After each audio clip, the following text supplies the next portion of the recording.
Hello, welcome student. Today we are going to read next point from the chapter of what is democracy and why democracy. In this video we will understand merit and demerit of democracy, differences of democracy and broader role of a democracy. तो अब हम इसका merit और demerit पढ़ेंगे किसकी, democracy. Merit it means spot point, demerit it means negative points, इसके लैक्सेज. तो इसमें स्पॉट पॉइंट में हम देखेंगे मेरिट, ये क्या है, ये बेटर गवर्नमेंट है, better government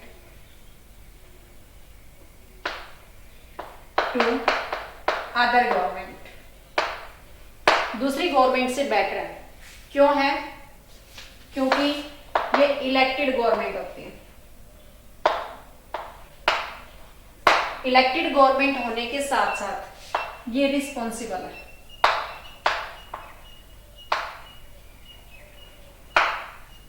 accountable. It's okay. अब नेक्स्ट और पॉइंट इसके अंदर मेरिट इसकी और क्या है, अच्छी बातें और क्या है इसकी, अच्छी बातें हैं resolve the problem of conflict. जो लोगों में आपस में टकराव होता है इसका सॉल्यूशन कौन करता है? डेमोक्रेसी करता है. Increase the dignity of A people.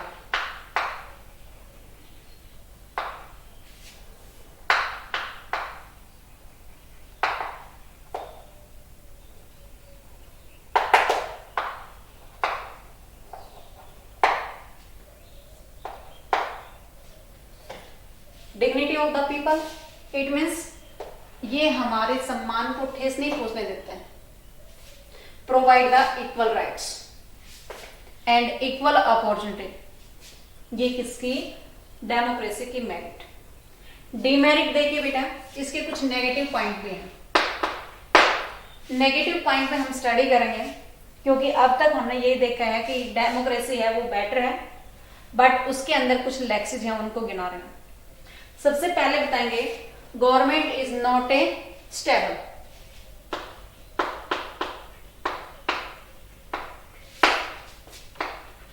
Is instable. Stability यानी कि 5 इयर्स के लिए हम गवर्नमेंट को इलेक्ट करते हैं और 5 इयर्स के बाद ये जो गवर्नमेंट है ये डिसमिस हो जाती है. इसलिए प्राइम मिनिस्टर चेंज होता रहता है, उसको पता है 5 इयर्स के बाद में उसको अपना रिजाइन देना होता है, इसलिए कोई भी बड़ा फैसला लेने से पहले ये कतराता है. तो ये इनस्टेबिलिटी है, इसका मेन नेगेटिव पॉइंट है. दूसरा, इनके पास केवल पॉलिटिकल कंपटीशन है. किसके पास? डेमोक्रेसी गवर्नमेंट के पास. Democracy government has a political competition. It is the role of a and role of a power. ये अपनी पावर को लेने के लिए कुछ भी कर सकते हैं, केवल और केवल पावर चाहिए. It has less morality. इनमें नैतिकता नहीं होती है, इसमें मोरलिटी नहीं होती है, केवल कंपटीशन होता है और पावर गेन करने के लिए कुछ भी कर सकते हैं. ये डेमोक्रेसी की लैक्सेज है, डेमोक्रेसी की डिमेरिट है, डेमोक्रेसी के नेगेटिव पॉइंट है. नेक्स्ट बताएंगे डिले इन डिसीजन. डेमोक्रेसी क्या करती है?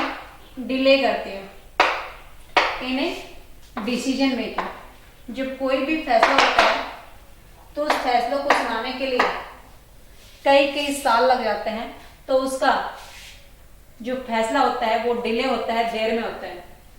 Lead the democracy government lead by corrupt person. कैसे?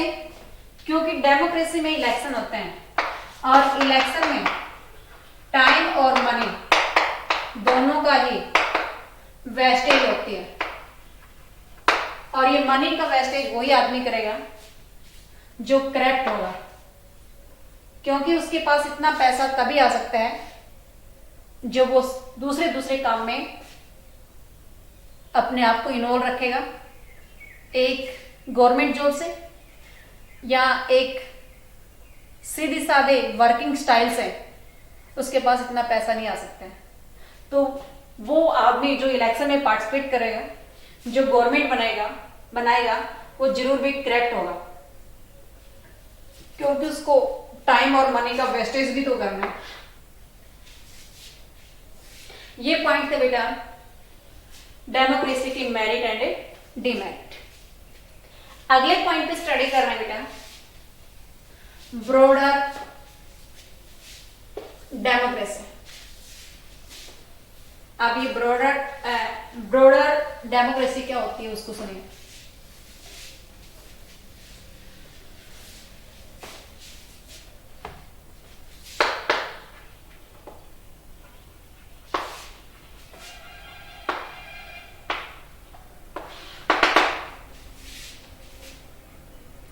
देखिए, डेमोक्रेसी आपकी क्लास में होती है, आपकी फैमिली में होती है। इट मीन्स आप लोगों की सभी की सहमति से आपके फैमिली में कोई हेड होता है। इट मीन्स आपके फादर हैं, ग्रैंडफादर हैं, तो आपकी फैमिली के हेड हैं। इट मीन्स गवर्नमेंट है। वो आपका डेवलपमेंट का काम, आपके ऊपर इन्वेस्टमेंट का काम, सारे के सारे वो एक जो आपकी फैमिली का हेड है वो करेगा। बट इसके साथ वो आपकी डिग्निटी को भी उतनी ही अहमियत देगा जितनी फैमिली के दूसरे मेंबर को दे रहा है। नहीं तो उसकी पावर को लॉस्ट होते देर नहीं लगेगी।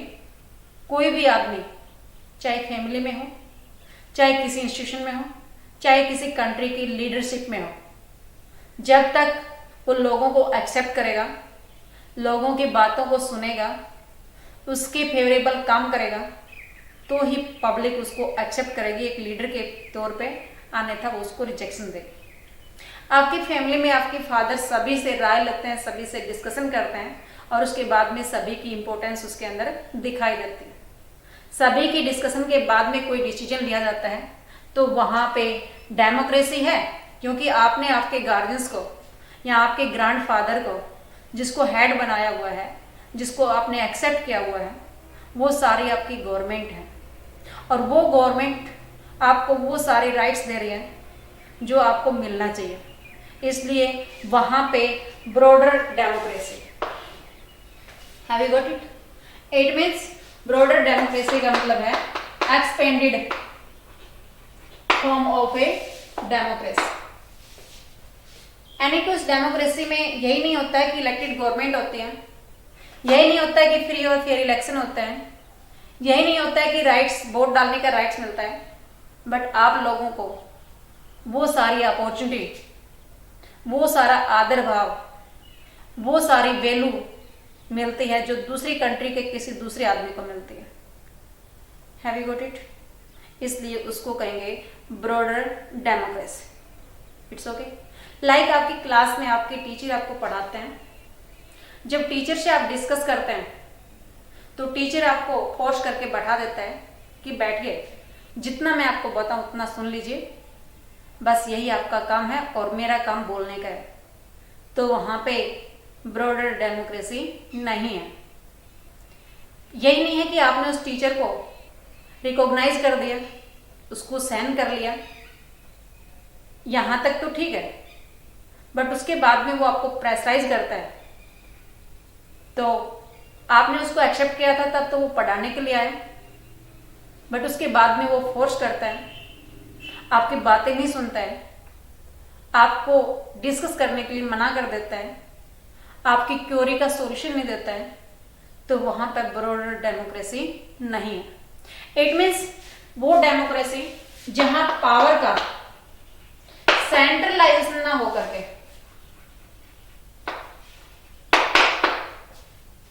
उसको डिसेंट्रलाइजेशन कर दिया जाता है। डिसेंट्रलाइजेशन एक सिर्फ पावर को डिस्ट्रीब्यूट कर दिया जाता है,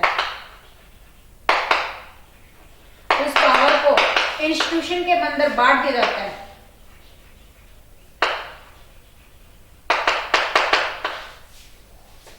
तो वहां पे ब्रॉडर डेमोक्रेसी होगी। Have you got it? Next है बेटा नॉमिनल डेमोक्रेसी। इसी के अपोजिट में अपोजिट पोजीशन में मैं लिख करके बता रही हूं बेटा, आपको अच्छे से समझ आएगा।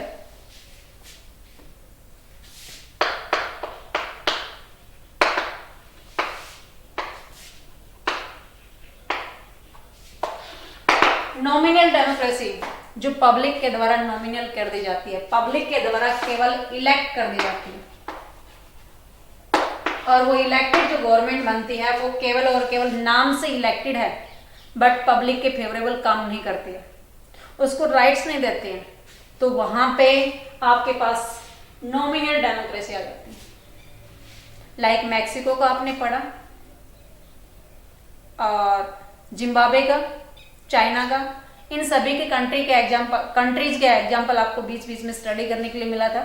तो उनके अंदर ब्रॉडर डेमोक्रेसी नहीं थी, बट एक नॉमिनल डेमोक्रेसी, केवल नाम मात्र से ही इलेक्टेड गवर्नमेंट थी, ये नाम था, बट लोगों को राइट्स नहीं थे। It's okay. अगले पॉइंट में हम स्टडी करेंगे बेटा differences between democracy and non democracy government.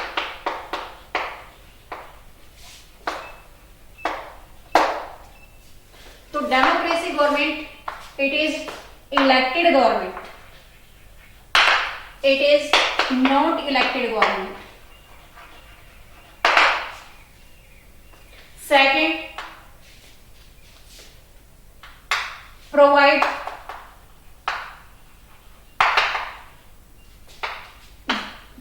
the rights to the people, and non-democracy does not provide the rights for people. Third, provide the equal opportunity.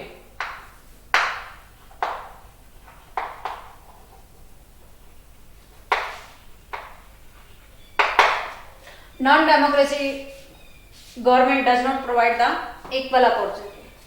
ये equal opportunity देता है, ये equal opportunity नहीं देता है. Democracy government provide the rights of a speech. Speech का ये rights देती है. ये dictator होती है. ये किसी को भी बोलने नहीं देती है, ये ना तो वोट का राइट्स देती है ना स्पीच का राइट्स देती है। तो ये non democracy government military cup हो सकता है या मोनार्की सिस्टम हो सकता है। इसके अंदर जो हेड होता है वो अपनी इच्छा से काम करता है, उसकी पावर पे कंट्रोल नहीं होता है, और democracy government have limit power. It's okay, your chapter has been finished.